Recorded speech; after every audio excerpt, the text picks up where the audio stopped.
दोस्तों नमस्कार, शांति क्लासेज के यूट्यूब चैनल पे आपका स्वागत है। दोस्तों आज का डेट 2 अक्टूबर 2024 है। अगर 2 अक्टूबर अपने आप में एक ऐतिहासिक डेट होता है। ये आज के डेट महात्मा गांधी का जन्म हुआ था, जिन्हें हम राष्ट्रपिता के नाम से जानते हैं, जिन्हें हम बापू के नाम से जानते हैं, जिन्हें हम महात्मा के नाम से जानते हैं। अगर 2 अक्टूबर का बात किया जाए तो 2 अक्टूबर को पूरे विश्व में विश्व अहिंसा दिवस के रूप में मनाया जाता है। तो इसलिए आज का दिन जो है ये काफ़ी ऐतिहासिक है, यानी कि 2 अक्टूबर जो है ये काफ़ी ऐतिहासिक है। तो आज हम लोग महात्मा गांधी के बारे में देखेंगे कि गांधी जी जो है कैसे गांधी जी महात्मा बने और गांधी जी कैसे राष्ट्रपिता बने और गांधी जी को कैसे बापू कहा गया। इसी पर आज हम लोग चर्चा करेंगे। तो आज का हम लोग का टॉपिक क्या है, तो महात्मा गांधी है। अगर महात्मा गांधी के बारे में बात किया जाए तो ये इनका जन्म 2 अक्टूबर 1869 ईस्वी को हुआ था। 2 अक्टूबर 1869 ईस्वी को इनका जन्म कहाँ हुआ था, तो काठियावाड़, यानी कि काठियावाड़ कहने का मतलब क्या हो गया, ये गुजरात में है।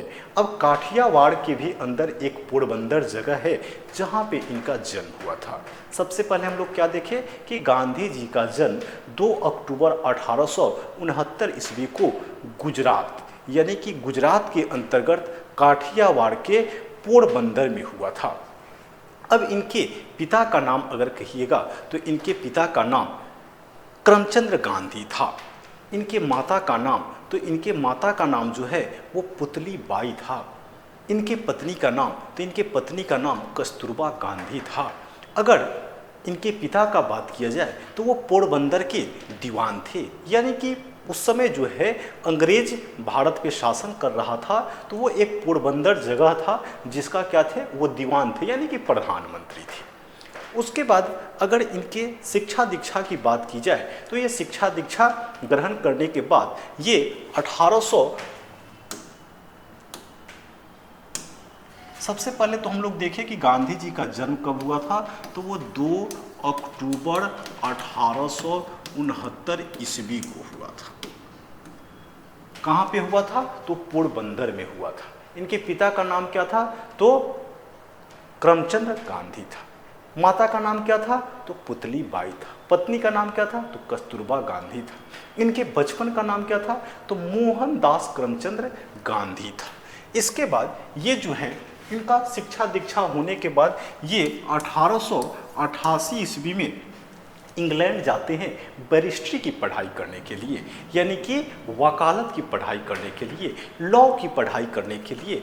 और ये जब 1888 में इंग्लैंड जाते हैं, लॉ की पढ़ाई करते हैं, उसके बाद 1891 ईस्वी में लॉ की पढ़ाई करके ये भारत वापस आते हैं। और भारत जब ये वापस आते हैं तो इसके बाद इन्होंने हाई कोर्ट में प्रैक्टिस अभ्यास किया, लेकिन वो सफल नहीं हुए।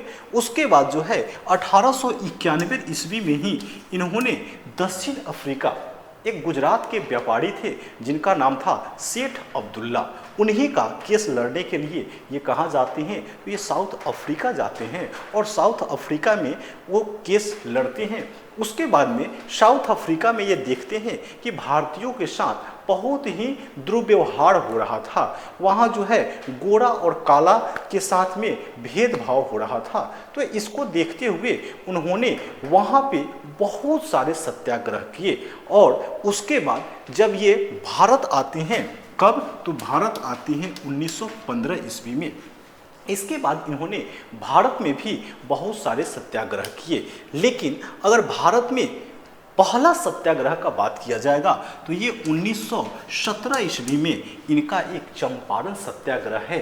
अब जो है चंपारण ही क्यों, इससे पहले एक क्वेश्चन ये हो सकता है कि चंपारण ही क्यों, तो चंपारण इसलिए ताकि 1916 का जो कांग्रेस का अधिवेशन था, लखनऊ अधिवेशन, इसमें क्या हुआ था कि चंपारण के एक किसान थे जिनका नाम था रामकुमार शुक्ल। राजकुमार शुक्ल जो है ये क्या थे, तो एक चंपारण के किसान थे जिनको गांधी जी जो है लखनऊ अधिवेशन में मिले थे। और ये जो है गांधी जी को आमंत्रण दिए कि आप एक बार चंपारण आइए। चंपारण में क्या है कि अंग्रेजों के द्वारा काफ़ी अत्याचार किया जा रहा है। एक तिनकठिया प्रथा थी। तिनकठिया प्रथा कहने का मतलब क्या है कि 20 कट्ठा में 3 कट्ठा, यानी कि 20 कट्ठा में 3 कट्ठा आपको नील की खेती करनी ही करनी है। ये ज़बरदस्ती था।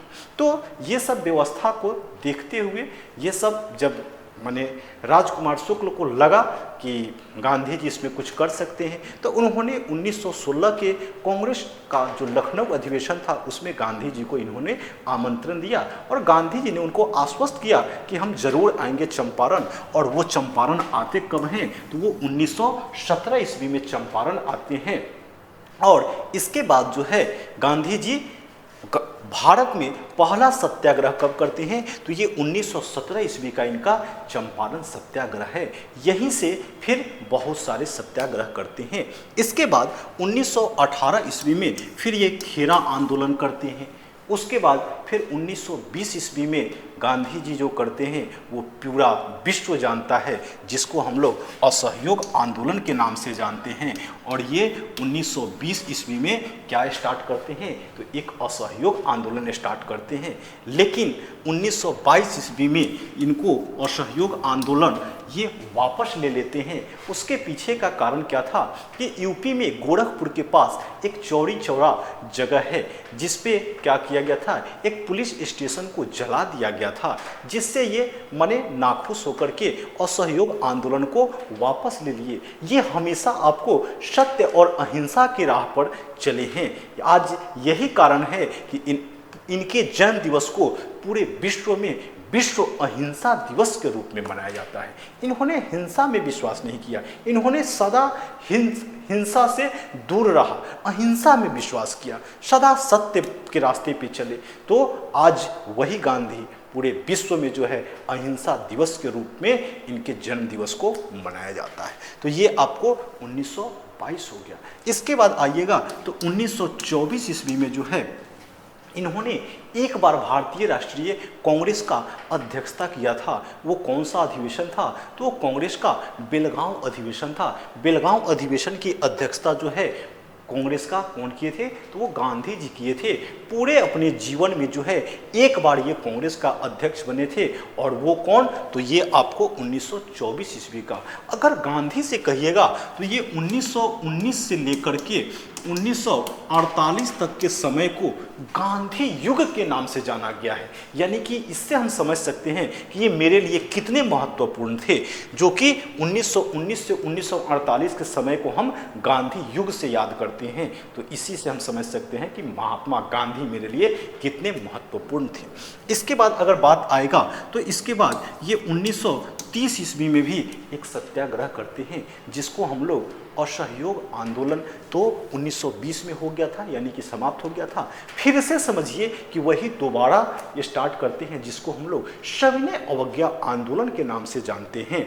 उसके बाद 1930 में दांडी यात्रा भी किए हुए हैं ये। इसके बाद में 31 ईस्वी में 1931 में क्या होता है, तो गांधी इरविन समझौता होता है।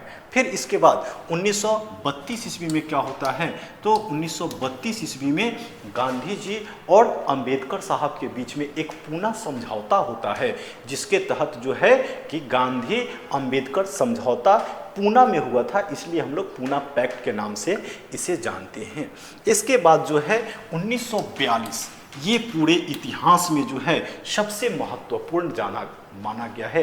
ये क्या है, तो भारत छोड़ो आंदोलन, यानी कि गांधी जी के द्वारा भारत छोड़ो आंदोलन कब स्टार्ट किया गया था, तो ये 1942 ईस्वी में स्टार्ट किया गया था। उसके बाद 1947 में भारत को आज़ादी मिलती है, जिसमें गांधी जी का बहुत बड़ा योगदान रहता है। इसीलिए आज हम इन्हें राष्ट्रपिता, महात्मा गांधी, बापू सब नामों से जानते हैं। अब अगर कहिएगा तो इन्हें राष्ट्रपिता की उपाधि किसने दी, इन्हें महात्मा किसने बुलाया, इन्हें बापू किसने कहा, तो इन्हें अगर राष्ट्रपिता की बात कहिएगा तो इन्हें 1944 ईस्वी में सुभाष चंद्र बोस ने राष्ट्रपिता कहकर के संबोधित किया था।